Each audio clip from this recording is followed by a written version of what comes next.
There seems to be a bit of enthusiasm to find out what tools I use to repair cameras. Well, the screwdrivers I use typically are these ones, and they're the Starretts. Starett, and the model, well, the individual screwdrivers I think are just S555, but they usually come as a set, and they're cheaper to buy as a set than buy individually. They come as a set of 6 screwdrivers. I think their code for that is S555Z, or Z for your Americans, -6. They're available as a set of 7, with the 7th screwdriver having a size 0 Phillips head, I believe. But I got the set of 6. I've bought the odd replacement at various times as I've damaged things or lost them, but they've worked out quite well for me. They've been good. Now the sizes of the blades on these excuse me, in decimal inches they're 0.025 to 0.1 inches, which is vaguely equivalent to 0.6 millimeters to 2.5 millimeters. And I can tell you from experience that the very small ones, they will break as quick as anything. Inevitably you'll run up against something that is a little bit stubborn, you'll twist them and you'll just snap the end straight off them. So I have never been able to keep any length on one of the smallest sizes. This one here is quite short and it's been sharpened right back. It works very well. These screwdrivers suit me. I find them a comfortable size in the hand. If you've got larger hands, they may not suit you. You may find them a little bit small and fiddly. Most of the stuff on the cameras, that's what I'm using. Are there alternatives? Yes.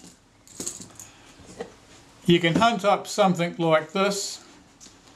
This is a set of Moore Wright screwdrivers.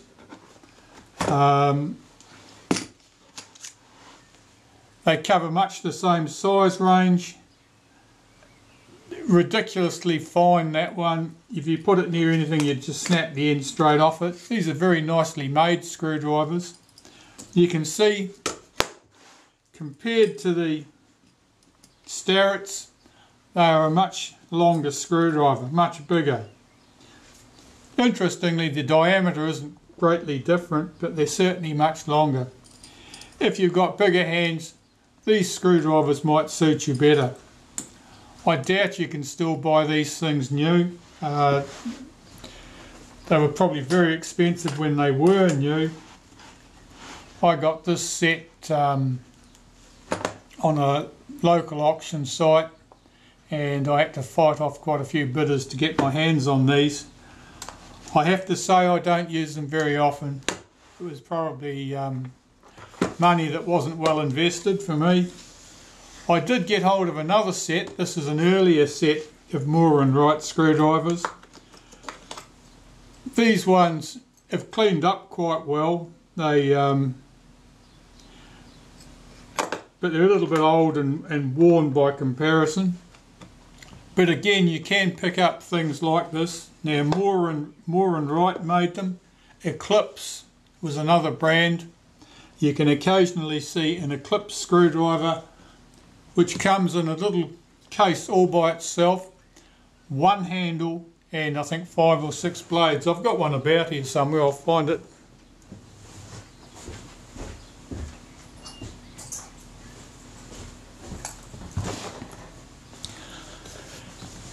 And again, that's very much like the Moore Wright. We'll see which style it matches.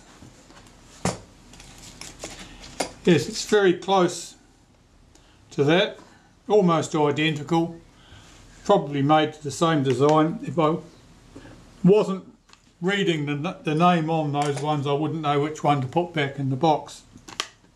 This is an Eclipse number 777, made in England. Now that came in a small plastic case with I think 6 blades, presumably the same size blades as went in the other. The blades in these screwdrivers, the Moore Wright or this Eclipse one, are larger. If I can get that thing out of there. There we go.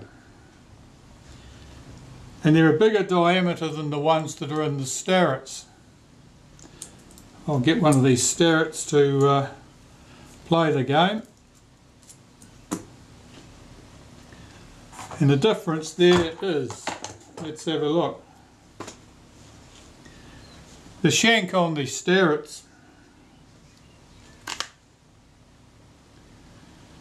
0.0975 inches, which is 2.48 millimetre. And on the Eclipse and Moore Wright, 3.15 millimetre or 0.124 inches. So they're a more robust screwdriver, certainly heavier in the hand, may well be worth hunting out if you find the Starretts too small for comfort. The catch, the Starretts you can buy blades for, they're easy to come by. These ones you can't. So that's one thing you should be aware of. If you're in the habit of twisting screwdrivers until you snap something off, these ones are going to be a bit more of a pain. But there you go. So the Eclipse, that comes in, you'll find that around the place. Again, they're probably still available new. Eclipse 777. Keep an eye out for that one. So those are the screwdrivers I generally use. I also have various odd sizes. I'll just pop these back in. Another thing you should be aware of is you need some handy way to store your screwdrivers. This works well for me. It's a pen holder. Wood turners are always knocking out things like this, so the world is full of them, and they make a great screwdriver holder. Look out for one. Here's another one. Again, some wood turners had a lot of fun making this. And this I use to carry other screwdrivers I use. This is one of, I don't have a complete set, but this is a style that was, you see examples of around the place, second hand. You've got to keep an eye out in antique stores and the like. There's another one from the same manufacturer that has lost its tip, lost its spinning tip at the end. This is the one I use when I want to break screws loose, and I just use this like an impact driver with a hammer on the top. Screwdrivers like this, well, I've got a pair of these. One of them I can see at the moment. What's that one? It's got a name on it. Moody Tools. That's an American company. Hasn't got an interchangeable tip. They probably came in a range of sizes. I've only got 2 here. They're both the same size. They're both about 0.1 inch, I would think. Let's just check that. Yes. 0.1 inch wide. It's a good size screwdriver. I use that an awful lot when I'm getting the larger diameter screws loose on the cameras.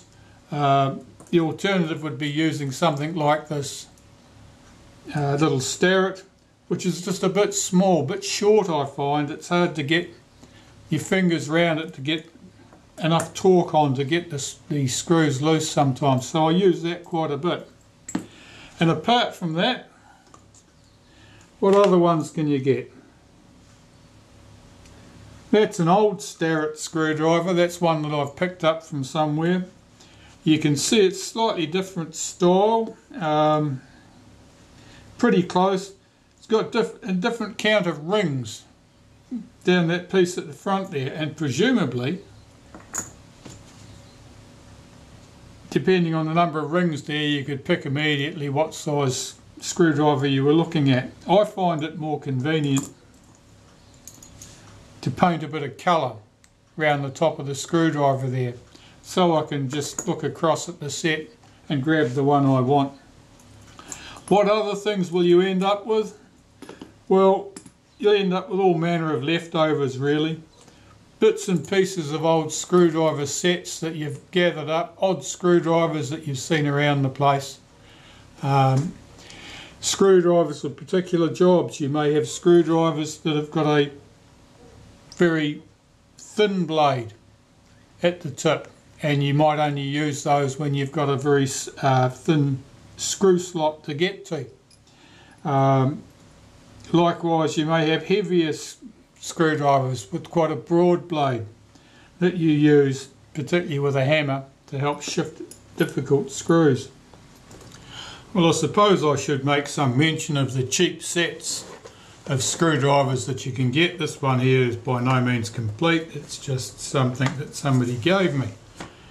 And these screwdrivers, they're very variable in quality. Some of them work quite well. The tip on this screwdriver, for example, is quite thick. There's an awful lot of screws that just wouldn't fit.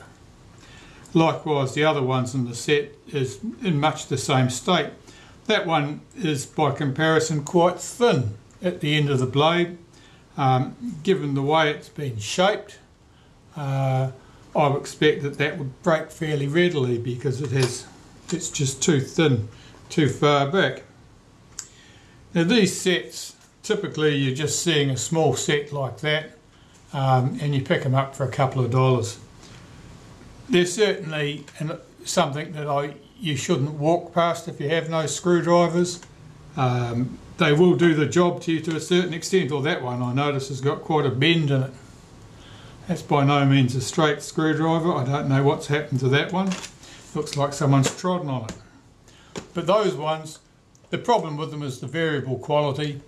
The second most serious problem, I would say, is that they don't have enough diameter. There's not enough to get a decent grip on, not for when you're working on cameras.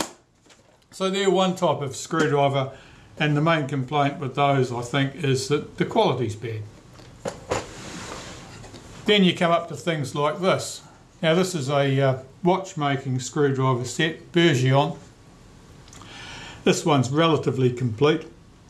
Now the problem with these sets when you're working on cameras is that the vast majority of these sizes you'll never need on a camera, so you'd only be using the top 4 sizes in a set like this. And the tips, I don't like the tips on these. They'd need to be reshaped to be of any use. They are very sharp at the ends, they're like chisels. They're quite a steep angle on the sides of that sloped end.